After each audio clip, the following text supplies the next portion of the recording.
Yo, what's good, East Bear in the building? Today we have a special guest. She is born, raised in Wichita, Kansas, Heights alumni, graduated with her master's at Wichita State University.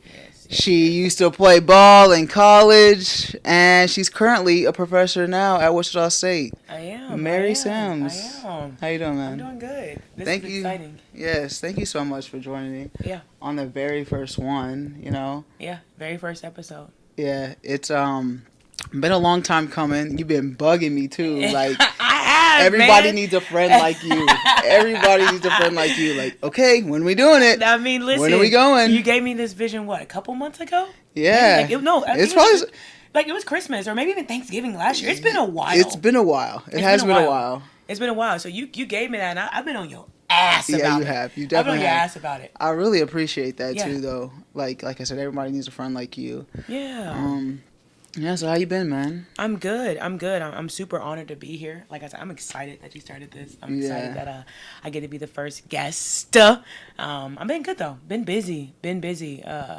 Teaching, working out. Everybody trying to get fit in 2020. I feel like you in a little bit of everything. Fitness, ref, yeah, doing the professor, you're working at the bank. Yeah. Like I'm a jack of all trades. Yeah. I like to stay busy though.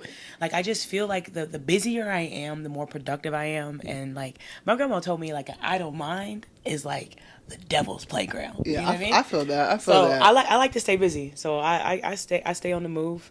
I still get my 8 hours of sleep though. Yeah, that's for sure. That's for sure. You do be in the bed by like 8 I do. And people are like, how do you get all that stuff done? And you still be in the bed by 8. I'm like, listen here. But you be up at like 5. I do. 5 o'clock. I said, we maximize on every minute. Yeah. Jesus could be coming back anytime now. And I need to be ready. But I get my realm sleep. I get my 8 hours. But life is good. That's Life good. is good. Man, like, when I first met you, it was so, like, I met you at the WSU. Like, and the first day, I felt like we went to lunch. The first day we even met each other, like, you were like, hey, you want to go to lunch? I'm like, yeah, sure. I'm like, and I've never, like, had that quick of a connection with someone like that before.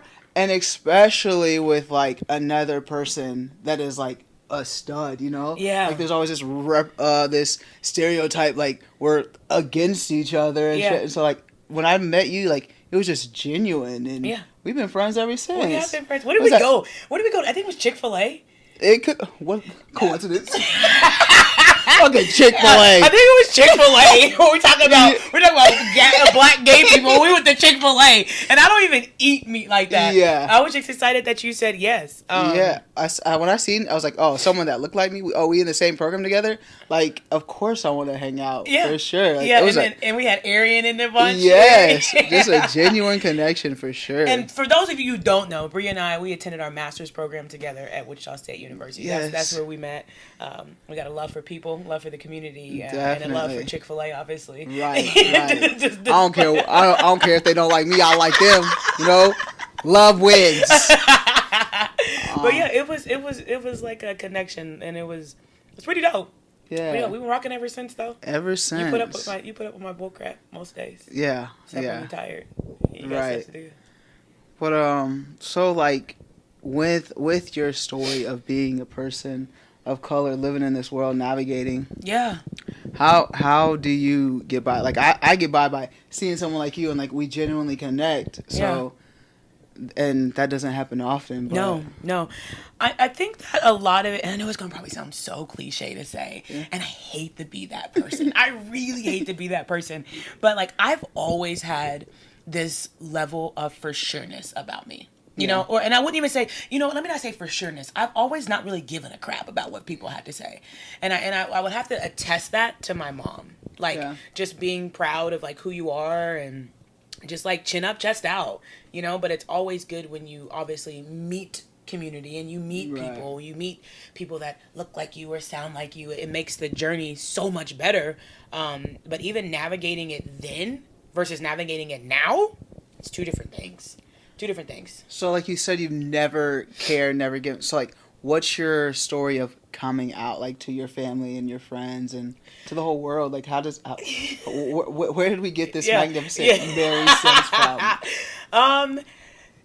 So let's start off with the whole basketball community. Okay, so growing up, I played ball, and the stigma on basketball, obviously, even now today, is like every WNBA player, every basketball player is gay. Yeah, and that's obviously not the case. We've seen many women who play basketball who are married with children, but we've also seen many women who play basketball who are of the LGBTQ community. See, they keep on adding letters. Right. LGBTQ plus that's a lie. I support, but like y'all got to stop adding these letters now. So the basketball community itself, and I started playing ball when I was like 9. Mm-hmm. So it's already this culture of we're wearing sweats, we're wearing hoodies, you know, we're comfortable. You're around like your teammates all the time. You're really enmeshed in this feminine energy. And a lot of it is like, okay, you're an athlete, but then on the court, I've always was told like you play like a boy, or like you're so aggressive like a boy, like all these gender norms and all these gender characteristics. Like, why can't I just ball? You know? Right. And I think being around just the sport in general, also being around majority girls, I was always like, felt like, okay, that's a little different. That's my friend.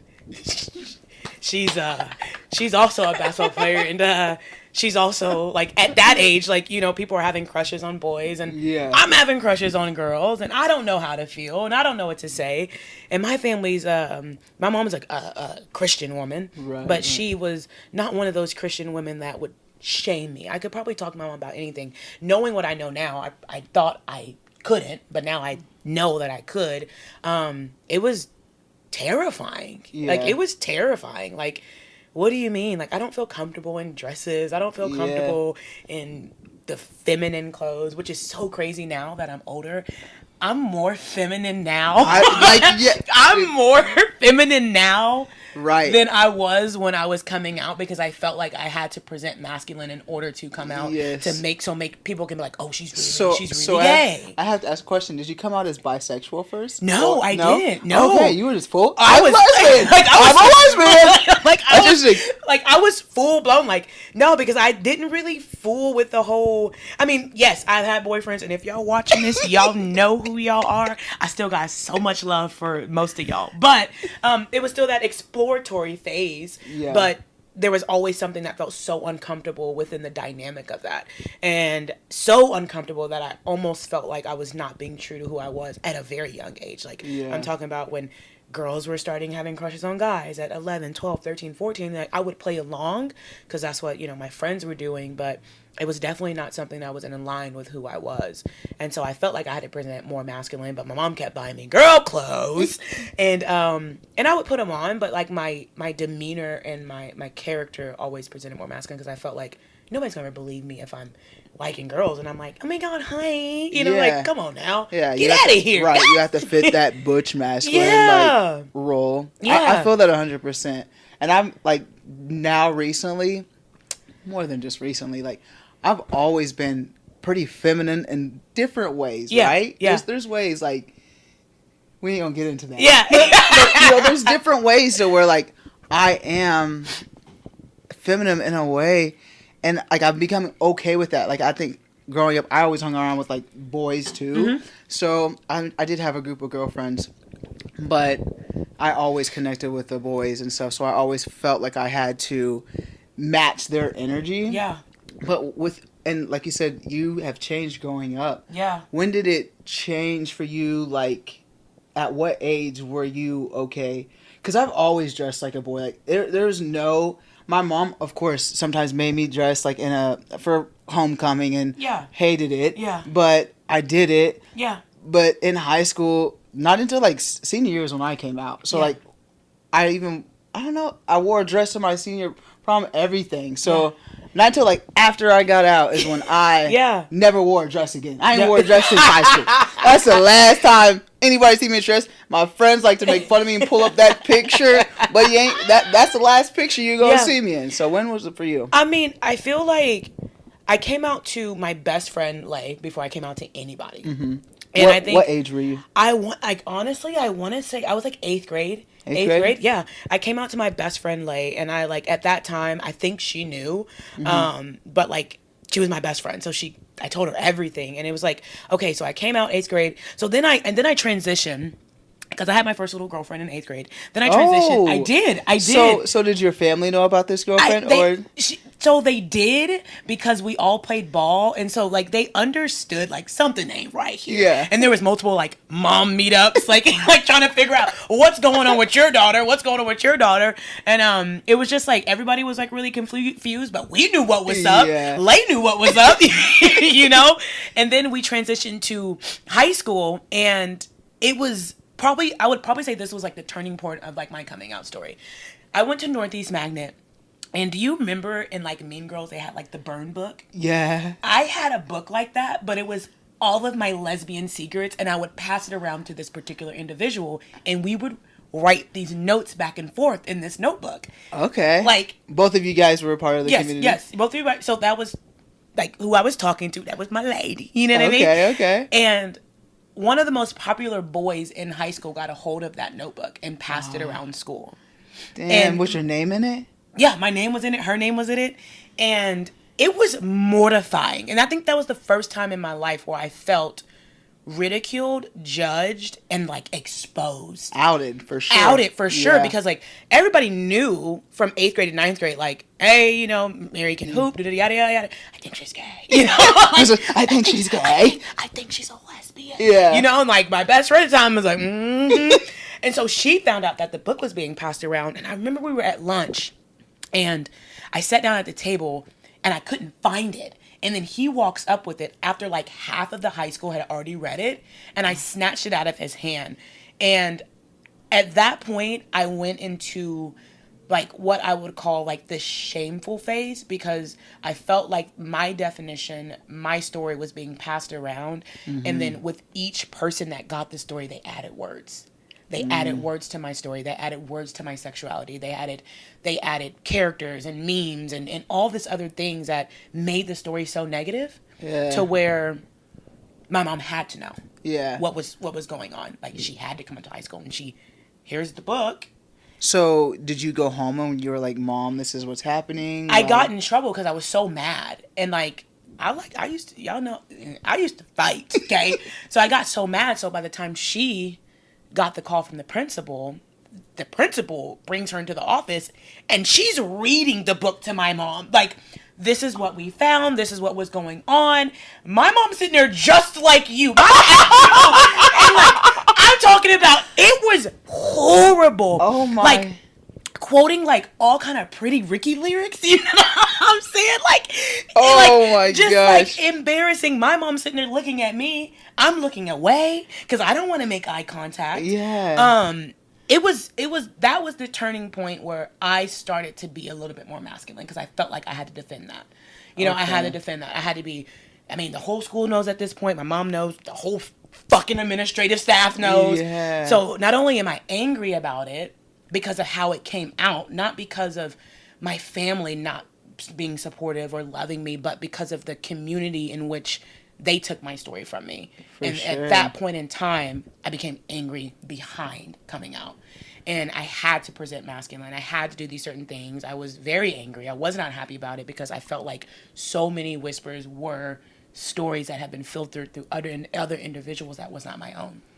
And that was when I was like, okay, cool. We're going to do this. I'm going to be masculine. I'm going to dress masculine. I'm going to walk out the house in girl clothes. But by the time I get to first hour, I got a full-on fit. You know what I mean? So how was the conversation with you and your mom on the way home? Like, what was that? I had to go to basketball practice. So there was like, and then by the time I got home from ball practice, she was already asleep. And she didn't, like, we didn't really discuss it. And then the next thing I knew, like, there was like a prayer circle, like, and not necessarily like what people would think, like trying to pray the gay out of you, but just like, if my daughter is confused, let's give her some guidance. Or what I know now, the prayer was, help me understand so I can better support her, because the world is not going to be as forgiving. The world is not going to be as understanding. And as a mom, I need to figure out how to be, because not everybody in this world is going to treat her like that. And so by the time I got to her on Wednesday, it was varsity night on Friday. I'm like, hey, listen, we're not going to talk about it. She wants to talk about it, but there's not really much to talk about. Yeah. And my mom's thing was like, you can do anything and be anybody, but like, you don't got to do the most behind it. Right. Like, if this is who you are, that does not make you disrespectful, doesn't make you manipulative, doesn't make you a fighter, doesn't make you any of these things. You can still be you. Right. But you can't allow other people to define you and how you're going to maneuver in your sexuality. Because it's not so much, oh, she's gay. It's almost like, look at the behavior behind this gay woman. You know what I mean? Yeah, I totally get that. So you've never even, like, had your own true of just, besides with Lay, of just telling someone. Yeah, no. So it just got outed for you? It just was, like, out there. And then by the time it was out there, by the time I tried to get ahead of it, it was like spreading like wildfire. And I don't know about anybody else, but I felt like I was like the first documented lesbian in Wichita. Like, really? Like, I honestly, like, the way the city acted behind, like, and I don't know if it was because, like, you know, like, oh, I'm this ball player. I'm this great basketball player, but oh, she's gay and she's wilding out. You know, like, oh, she's wilding out because she's gay, or can I just be wilding out because I'm a teenager? You know. Yeah. But everybody always concluded it to, oh, it's just because she's gay. Yeah. I'm like, no, maybe it's because y'all got me fucked up. You know what I mean? I feel that. Yeah. Like, so I never had that moment where you process coming out and you pick the people in your life that you're going to go to and practice on and say this speech before you get to the grandstand. Yeah. I never got a chance to do that. Yeah. The story was already out there. Yeah. And I was already just wild in general.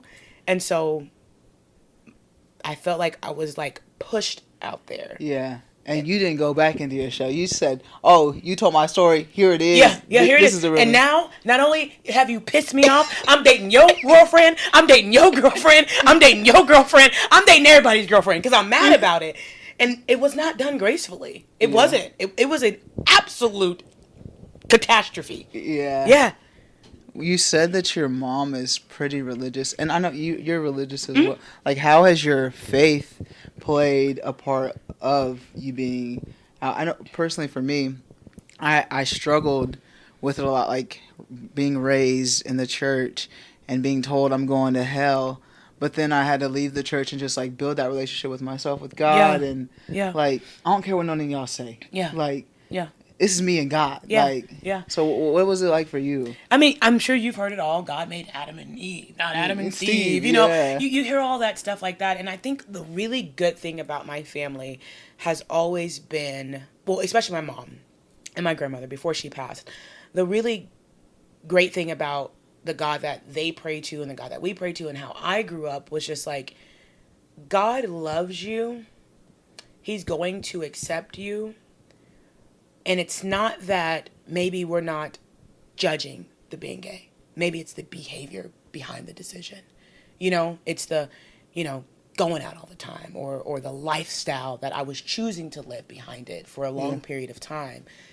That's what the judgment might be passed on. And so rather my mom had her own beliefs or not, I'm her daughter and she loves me. Rather my grandmother, Southern Baptist, Mississippi, homegrown woman, had her beliefs or not, they never expressed that to me to put that fear in me. To say like, oh, my mom and my grandma told me I was going to go to hell because I was gay. I convicted myself for a while though. Once I got into the Bible and I started reading, and you start, you know, some of that stuff can be kind of scary. You know what I mean? Makes you want to just crawl into a shell. I'm like, Jesus, come back. Like, shoot, give me a man. Like, I don't know what you want me to do.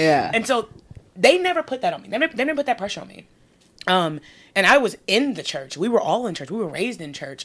And it was never like oh, you're in church, but if you're gay, you can't be in church. Like, my mom was like, get your gay ass up. We going to church, you know? Yeah. Type of thing. The relationship with God was absolutely my choice, and it was never forced or it was never feared. And it's still like that today. You know, I go to church every Sunday.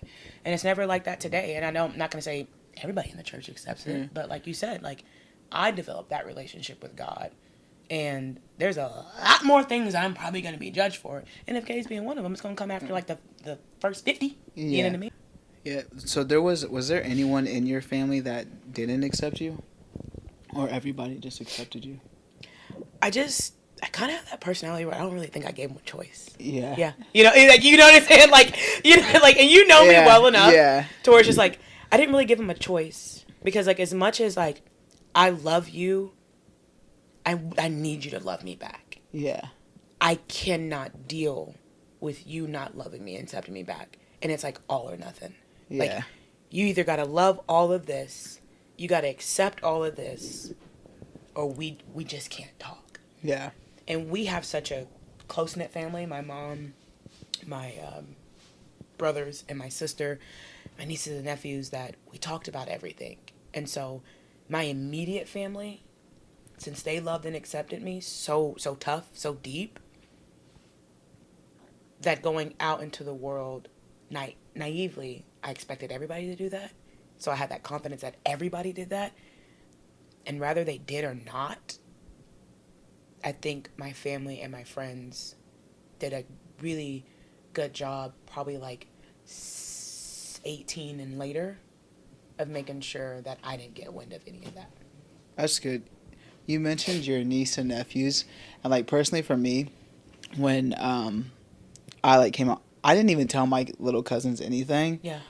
It kind of just like naturally happened. Yeah. Like, was that like for you, or did I always wondered if like my uncle had like a conversation with him and was like, "Look, guys, she's gay," but he never said anything to me. Like, I don't know if like that's how it happened or not, but it's just like I just brought a girl around. I said, "This is my girlfriend," and that was that. So the really funny thing about my sister has 4 kids. My brother has 2 kids, and then my late brother Nick, he had 1 kid.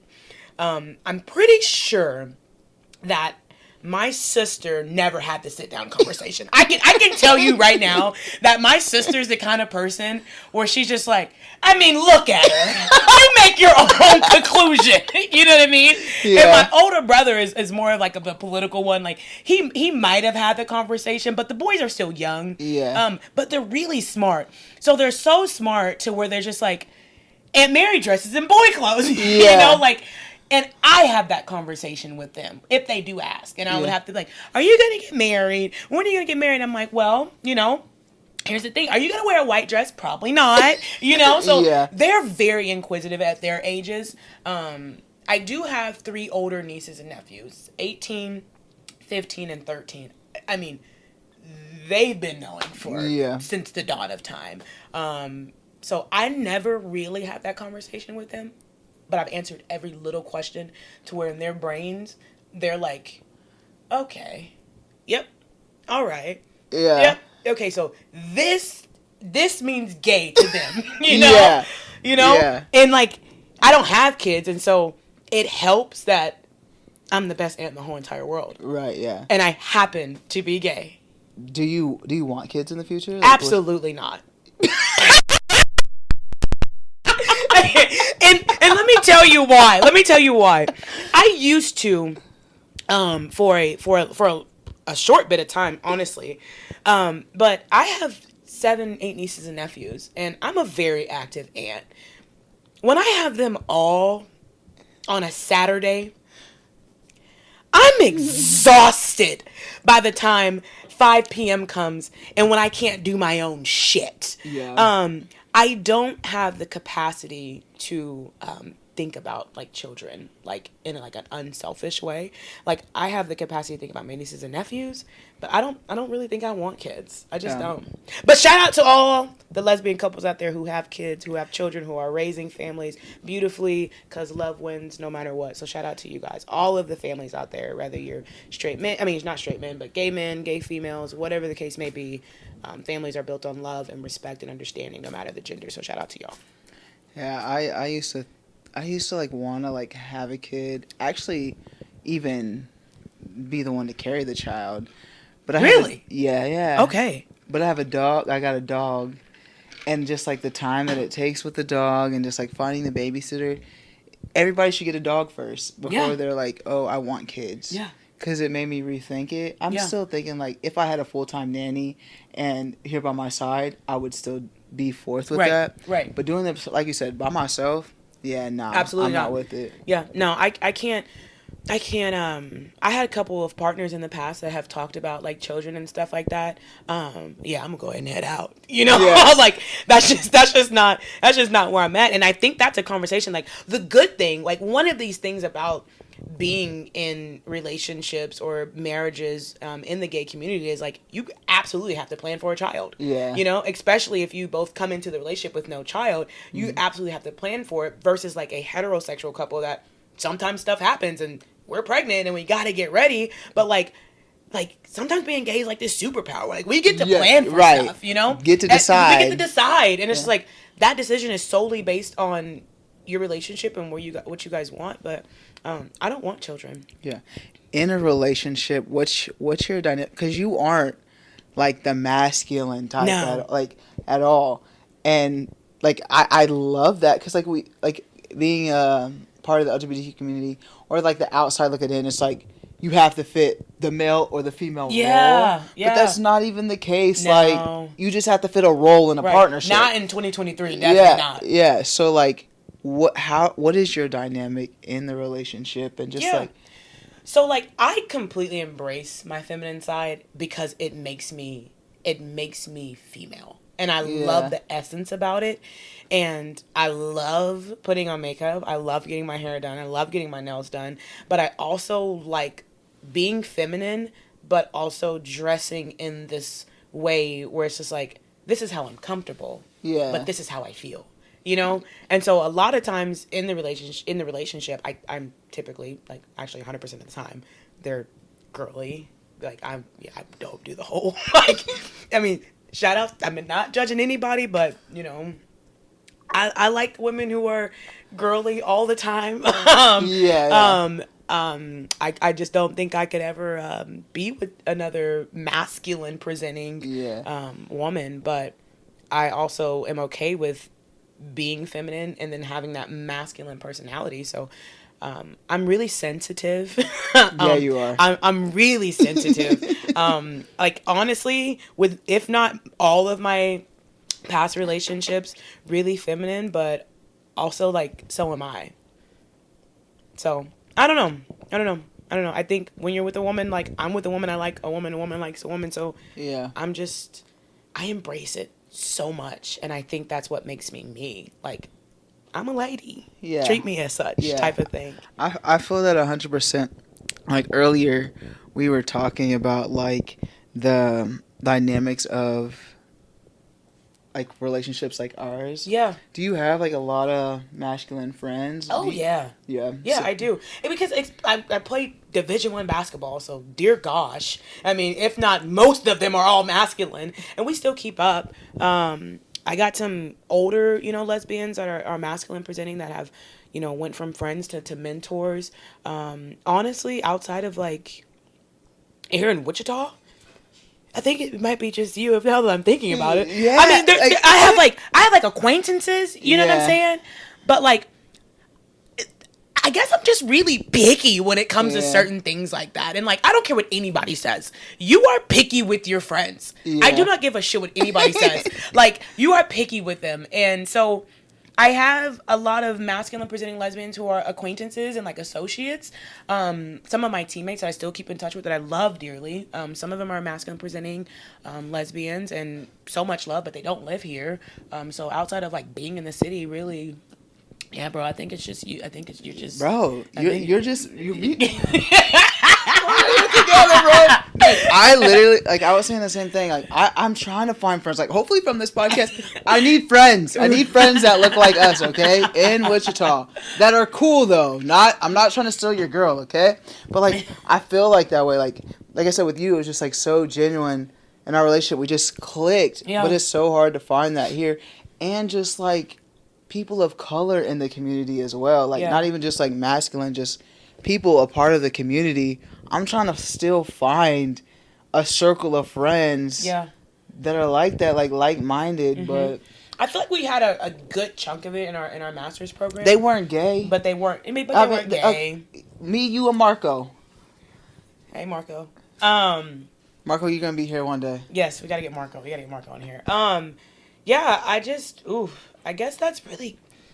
Now you got me sitting over here thinking about, like, how many actual gay friends do I have?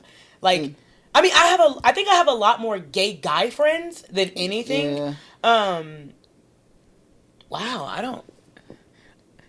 Yeah. That's wild. Yeah. And they're out here. Oh, absolutely. But like, so it's like, where are they at? Are they still hiding or what? Maybe still trying to figure out how to come out. I don't know.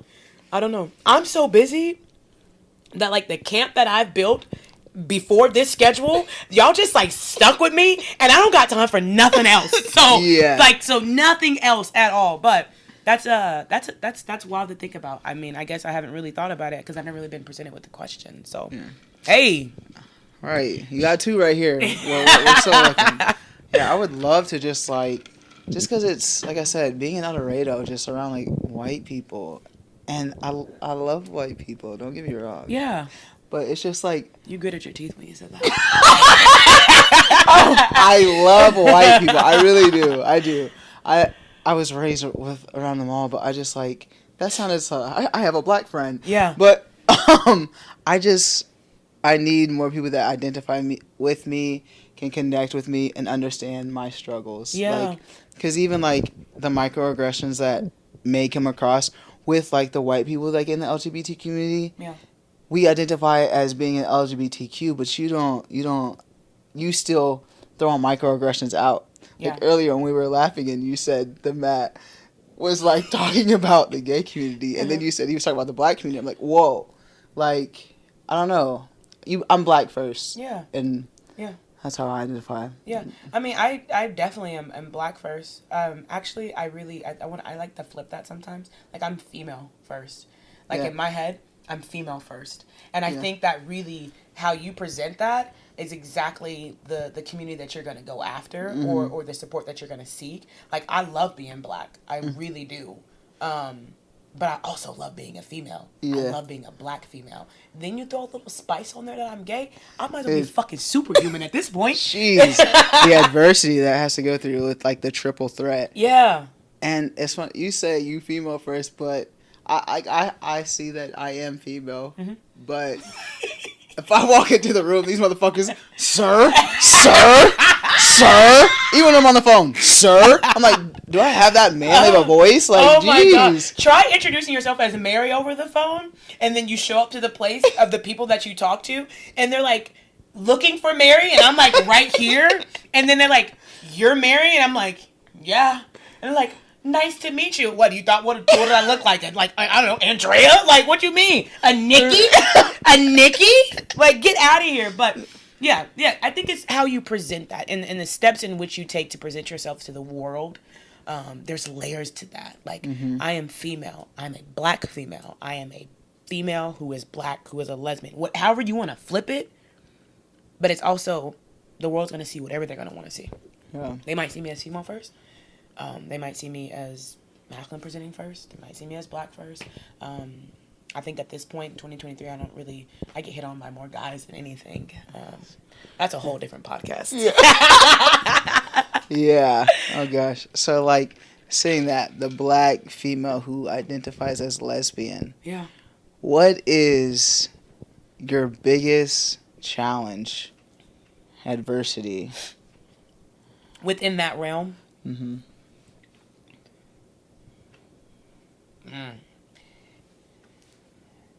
That's a tough question. Within that realm, I think it's figuring out which segment is going to get all the feelings. Because you have this heavy heart for the black community and like all we've been through as a community for decades, for decades. Then you have this heavy heart for the gay community and the trans movement and all the stuff that's happening with that. And your heart is heavy for that. And then you have the whole woman side of things where you are like feeling for women oppression, gay oppression, black oppression. So I think it's just like trying to make sure my emotions are divided equally in that so that one part of me is not getting left out or feeling like I'm folding on one part of me or feeling like I'm not acknowledging one part of me. Like, I can't show up to the black movements and not show up to the LGBTQ movements. Yeah. I can't show up to those movements and not go support women's rights movements. You know what I mean? Like, that's a struggle in itself. Yeah. And figuring out which part of me is going to get all that energy. because to me, it all makes me, but to the world, they're all separate. Yeah. They're all separate. And so it's like, that's tough. That's a very tough thing to navigate. And then also, sometimes wanting all of that to be erased and then just show it for me. Yeah. You know? Like that's hard. It is very hard. That's hard. Hard. That's hard. That is a hard pill to swallow. That is a hard thing to process, because when we get on the news, it's something about us. A woman being black or being gay. Something. Something is being oppressed. But maybe a man can get on there, a straight man can get on there, and he might not be affected by any of it. Or a straight woman might not be affected by any of it, you know, but that's a hard thing to navigate. It's like, I don't want to vote on the gay community, don't want to vote on the black community, but not everybody in the black community accepts the gay community, and not everybody in the black community, you know, like, God, like, oh my God. Yeah. But sometimes, like, fuck it all. I'm just trying to show it for me. Right, yeah. I feel that. That's hard. I feel that. Yeah. What is one thing that you would tell, like, someone who may be struggling in coming out or being their authentic self? God, you would give me that question right now.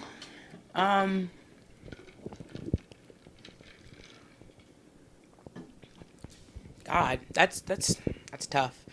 For you just got outed and everything. Yeah. So it's like, I would honestly say that you are the author of your own story. You are the author. You are the editor. You are the publisher. And at the end of the day, you have the ability to create whatever outcome you want, despite people putting their own paragraphs or sentences. So I would say, create the life and the story that you want, and then believe not only in what you're going after, but believe in yourself enough that that story is worth telling. And share it with people who are going to support it. for that. Yeah. And Mary, I just want to thank you, man. Yeah, it's been fun. Yeah. This is my Friday evening. I've been looking forward to it for like a year. Like I said, I'm so honored. I'm so happy to be here. I'm so happy to kick off your first episode. I think it's going to like just freaking project forward, and yeah, I'm happy about it. I hope so. I hope someone on here can see your story and just maybe identify a couple things that maybe they're going through in their life. And you know, being that triple threat out here, it's a tough world out here for us. So I just appreciate you being on here and being vulnerable and opening up. So thank you so much. Absolutely. You guys, I'm looking for more guests. If you are a person of color in the LGBTQ community, please let me know. Slide in the DMs. Thank you, Mary, so much, y'all. We're going to get out of here. Family, friends, strangers, love. Be nice. Look at that. Yeah.